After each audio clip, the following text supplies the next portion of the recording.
सीखेंगे एनिमल या जगत के वर्टिब्रेटा समूह के बारे में। हम जानते हैं कि जीवों के भ्रूणीय अवस्था यानी एम्ब्रियोनिक स्टेज या अन्य किसी अवस्था में पृष्ठ सतह पर एक छड़ के जैसी संरचना उपस्थित होती है जिसे नोटोकॉर्ड या पृष्ठरज्जु कहते हैं। जिन जंतुओं के भ्रूणीय अवस्था में नोटोकॉर्ड उपस्थित होता है कॉर्डेट या रज्जु की यानी कॉर्डेट्स कहलाते हैं। चलिए आज कॉर्डेट के बारे में चर्चा करें। कॉर्डेट समूह के जीवों की कुछ विशेषताएं हैं। जीवन की किसी अवस्था में नोटोकॉर्ड की उपस्थिति यानी प्रेजेंस ऑफ नोटोकॉर्ड, पृष्ठ खोखली तंत्रिका रज्जु यानी होलो नर्व कॉर्ड तथा युग्मित ग्रसनी क्लोम छिद्र यानी पेड फेरेंगियल गिल स्लिट्स।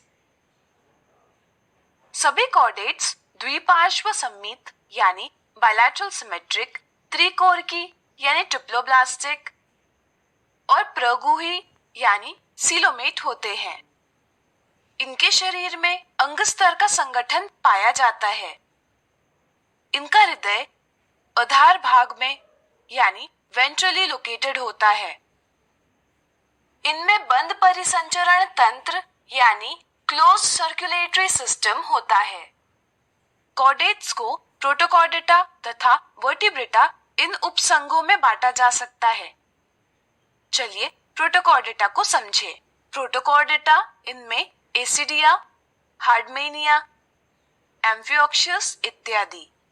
इनके शरीर में द्विपार्श्व सममिति होती है। वे प्रायः समुद्री प्राणी हैं। वे त्रिकोरकी तथा देह गुहा युक्त होते हैं, लेकिन इनकी मुख्य विशेषता है नोटोकॉर्ड की उपस्थिति। नोटोकॉर्ड छड़ के जैसी लंबी संरचना है जो जंतुओं के पृष्ठ भाग पर पाई जाती है। अब चलिए वर्टिब्रेटा की बात करें। इन्हें कशेरुकी भी कहा जाता है। इनमें विभिन्न जंतु जैसे कतला, मेंढक, कछुआ, नाग, विभिन्न पक्षी एवं स्तनधारी यानी मैमल्स सम्मिलित है। वर्टिब्रेटा संघ के जंतुओं के भ्रूणीय अवस्था में पृष्ठ रज्जु पाया जाता है। वयस्क अवस्था में इसका परिवर्तन अस्थिल यानी कार्टिलेजिनियस या उपास्थल यानी बोनी, मेरुदंड यानी वर्टिब्रल कॉलम में होता है। वर्टिब्रेटा को हम 6 वर्गों में बांटते हैं। वे इस प्रकार हैं। चलिए इन वर्गों को समझे। वर्टिब्रेट में कुछ जंतु जबड़ा रहित होते हैं तो कुछ में जबड़ा उपस्थित होता है। हम जबड़ा रहित जंतुओं को साइक्लोस्टोमाटा वर्ग में रखते हैं। जबड़ा मुंह को खोलने तथा बंद करने का ढांचा है। कुछ वर्टिब्रेट में यह ढांचा उपस्थित नहीं होता, अर्थात वे जबड़ा रहित होते हैं। इन्हें साइक्लोस्टोमाटा इस वर्ग में रखा गया है। उदाहरण के लिए पेट्रोमाइजोन या लैम्प्रो तथा मिक्सिन या हैगफिश। ये सभी कुछ मछलियों के बाह्य परजीवी होते हैं। इनका शरीर ईल के आकार जैसा लंबा, मुख गोलाकार तथा त्वचा चिकनी शल्क रहित होती है। श्वसन के लिए इनमें 6 से 15 जोड़ी क्लोम छिद्र होते हैं तथा परिसंचरण तंत्र बंद प्रकार का होता है। इनमें कपाल तथा मेरुदंड उपास्थल होता है। वे लैंगिक जनन पद्धति से जनन करते हैं। साइक्लोस्टोमेट को छोड़कर अन्य वर्टिब्रेट में जबड़ा होता है। चलिए इनकी विशेषताएं देखें। वर्ग मत्स्य यानी पाइसेस या मछलियां। इस वर्ग में सभी मछलियों को रखा गया है। उदाहरण के लिए शार्क, ट्यूना, रोहू, कतला इत्यादि। इनका शरीर धार रेखीय यानी स्ट्रीमलाइंड होता है तथा वे जल में मांसल पूंछ की सहायता से तैरते हैं। इनकी त्वचा शल्क यानी स्केल्स या प्लेटो यानी प्लेट्स से ढकी हुई होती है। वे श्वसन के लिए क्लोम यानी गिल्स का प्रयोग करते हैं, जिसकी सहायता से वे जल में विलीन ऑक्सीजन को प्राप्त करते हैं। इनका हृदय द्विकक्षीय होता है। वे असमतापी यानी कोल्ड ब्लडेड हैं, अर्थात इनके शरीर का ताप नियत नहीं बना रहता। कुछ मछलियों जैसे शार्क का कंकाल केवल उपास्थि का बना हुआ होता है। अन्य मछलियों जैसे रोहू का कंकाल अस्थि का बना होता है। जनन के लिए वे सभी अंडे देती हैं। वर्ग एम्फीबिया या उभयचर या जलस्थरचर। एम्फीबिया यह शब्द एम्फी तथा बायोस से मिलकर बना है। एम्फी का अर्थ है बोथ यानी दो और बायोस का अर्थ है लाइफ यानी जीवन। इस तरह से ये ऐसे जंतु होते हैं जो जल तथा स्थल दोनों पर रह सकते हैं। इनमें मेंढक, सैलमेंडर, टोड आते हैं। इनमें 2 जोड़ी पैर होते हैं। इनकी त्वचा पर फिश के जैसे शल्क नहीं होते, लेकिन इनकी त्वचा पर श्लेष्म ग्रंथियां यानी म्यूकस ग्लैंड्स पाई जाती है।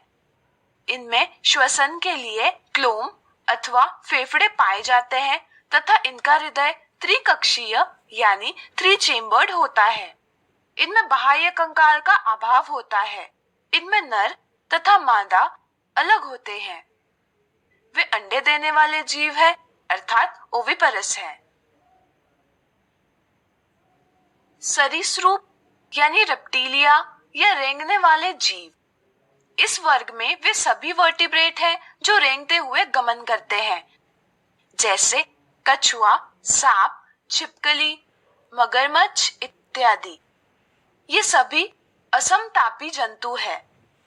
इनका शरीर सूक्ष्म शल्कों से ढका हुआ होता है। इनमें बाह्य कर्ण छिद्र नहीं पाए जाते, लेकिन कर्णपटल बाह्य कान का प्रतिनिधित्व करता है। इनमें कुछ जीवों के पाद नहीं होते, लेकिन कुछ जीवों में 2 जोड़ी पाद उपस्थित होते हैं। वे फेफड़ों की सहायता से श्वसन करते हैं। अधिकतर सरीसृपों में हृदय 3 प्रकोष्ठों से बना होता है, जबकि मगरमच्छ के हृदय में 4 कक्ष होते हैं। इनमें नर और मादा भिन्न होते हैं तथा वे सभी अंडे देने वाले जंतु हैं।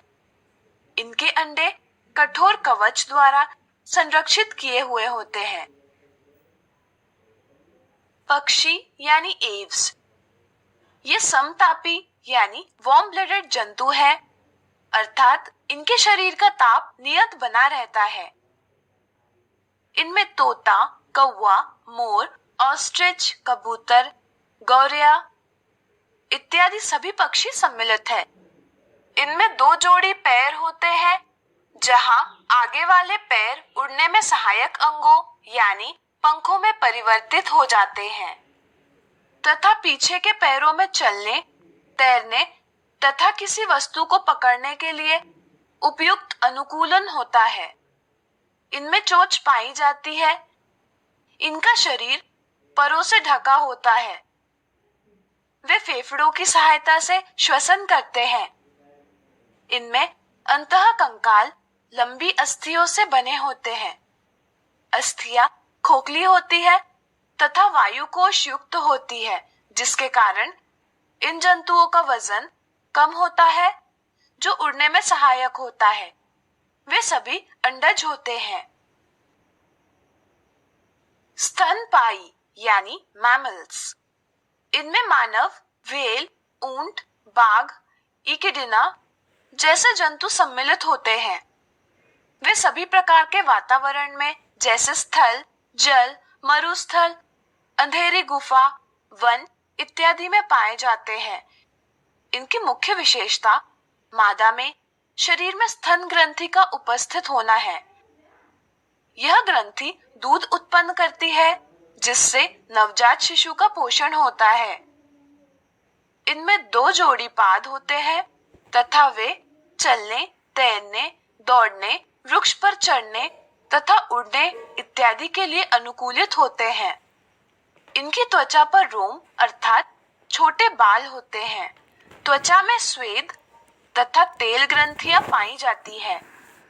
इनमें बाह्य कर्णपल्लव यानी एक्सटर्नल ईयर पिन्ना उपस्थित होते हैं।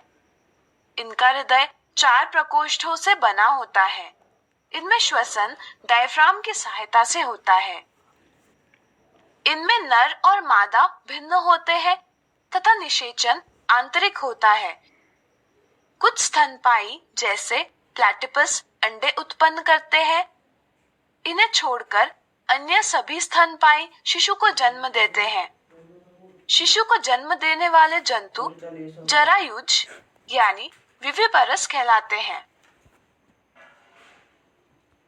आज हमने सीखा एनिमल या जगत के वर्टिब्रेटा समूह के बारे में।